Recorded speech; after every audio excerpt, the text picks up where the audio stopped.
Assalamualaikum warahmatullahi wabarakatuh. Hari ini kita mau belajar tema 7 subtema 2 pembelajaran ketiga Nina.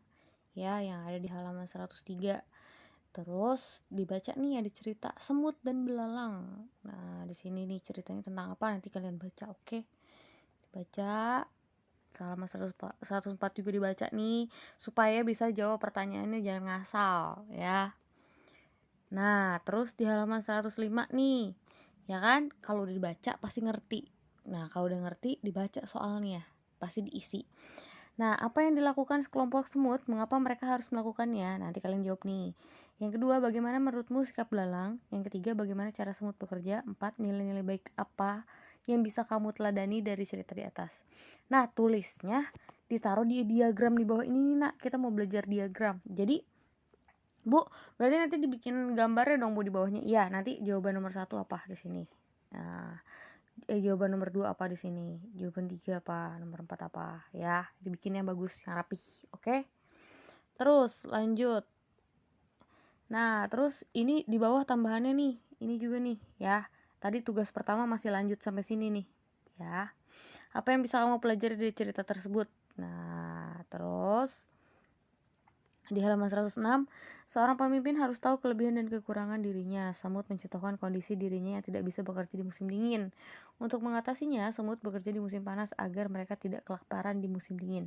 Semut tahu kelebihan dan kekurangannya, ia tidak sombong. Nilai-nilai itulah yang harus kamu miliki oleh seorang pemimpin. Nah, di sini nih kelebihannya apa nih? Kekurangannya apa nih? Kira-kira kelebihannya. Misalnya kelebihannya rajin, kekurangannya apa? Kadang-kadang males. Bu, rajin tapi kekurangannya males. Ya kadang-kadang doang. Nah, apa yang akan aku lakukan dengan kelebihan dan kekuranganmu? Apa? Memperbanyak kelebihanku untuk mengurangi kekuranganku. Misalnya rajinnya diperbanyak supaya malesnya kurang kayak gitu. Ini nggak usah dikerjain dulu, Nak. Ini Bu kasih tahu, ini cuman diagram doang nih. Ya, ini namanya diagram kayak gini. Oke. Nah, di sini ada kegiatan sekolah yang membutuhkan gotong royong. Contoh, piket. Ya kan, piket. Kenapa? Alasannya kenapa harus piket pakai gotong royong? Supaya cepat selesai, kelas kan gede. Ya kan, sekolah juga gede. Ya, kerja bakti di sekolah. Kalau dikerjain sendiri, lama kerjanya, ya kan? Kalau dikerjain bareng-bareng cepet nih, terus bersih juga. Terus kita lihat di halaman 107, sejahtera bersama koperasi. Dibaca nih, ya. Di sini ada pidato. Nah, cari nilai-nilainya nih, dibaca di halaman 108. Tentang apa? Kalau Ibu bacain berarti Ibu kasih tahu. Kalian harus baca, oke? Nah, terus tugas kedua. Tugas kedua adalah ini, baca sekali lagi isi pidato Pak Badru yang tadi. Terus pesan-pesan apa sih yang diketemuin si Pak Badru ngomong apa nih? Jangan semuanya ditulis, tapi penting apa yang pesan-pesan pentingnya. Contohnya apa? Keuntungan pribadi tidak diutamakan dalam koperasi, ya kan? Bisa itu. Terus apa lagi nih? Apa aja lagi? Contoh lagi, ibu bantuin. Koperasi bukan hanya untuk anggota aja, tapi untuk siapa? Semua keluarga besar SD Palapa. Terus apalagi banyak nih pesan-pesannya, dibaca, oke? Ini tugas kedua. Nah, yang ini Ibu pengen suruh bikin rancangan nih, Nak, rancangan teks musyawarah, ya, teks pidato musyawarah. Nih, tugas ketiga tentang musyawarah. Ada kalimat pembukanya, ada kalimat pendahuluannya, ada kalimat isinya, terus penutup sama kalimat penutupnya di situ yang bagus tentang musyawarah pidato nih, ya.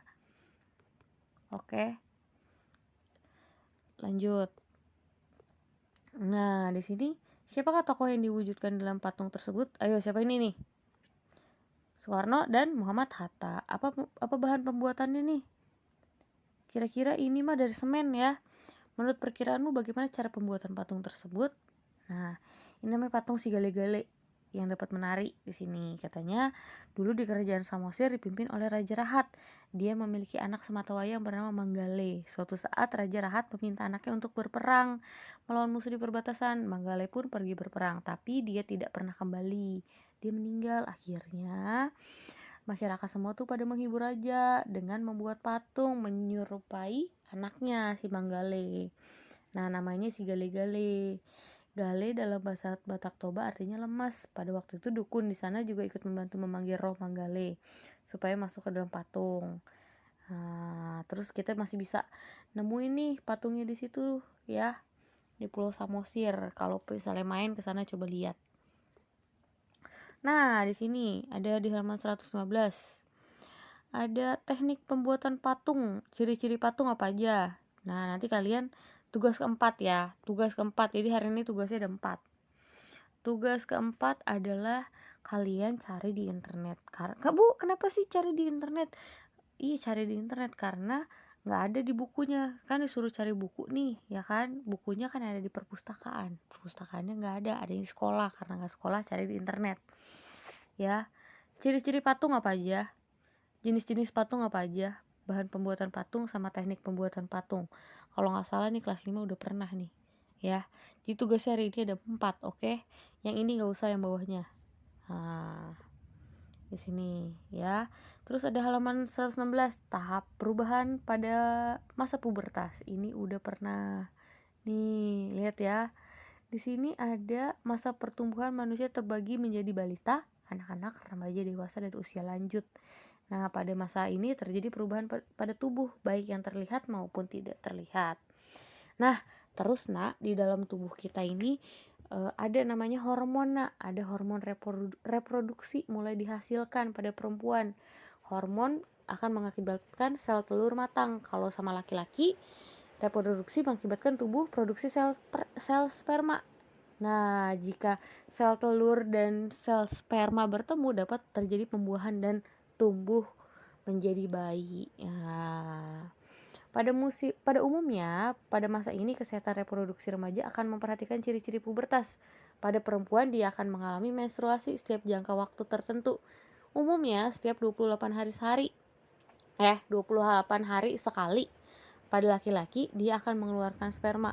Ciri lain ditandai dengan perubahan tubuh terlihat perempuan misalnya payudaranya, ya kan. Terus pada laki-laki otot-ototnya berkembang lebih besar, ya. Terus dengerin nih. Nah, misalnya cewek-cewek yang kemarin ibu udah pernah bilang, ganti pembalutnya yang rajin supaya kesehatan ininya terjaga nak ya. Jangan misalnya gantinya sehari sekali gara-gara males, nggak boleh kayak gitu. Terus laki-laki juga jangan heran kalau misalnya yang udah balik ya nak.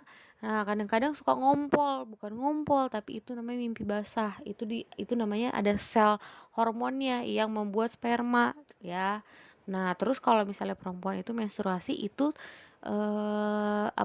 luruhnya sel telur nak ya di situ. Jadi jangan kaget. Ibu ngomongnya jorok, nggak jorok kan lagi belajar pubertas ya. Jangan malu. Enggak lah, ini kan buat pelajaran. Ya, di sini. Udah deh hari ini. Jadi tugasnya ada 4, oke? Ya, dikerjain.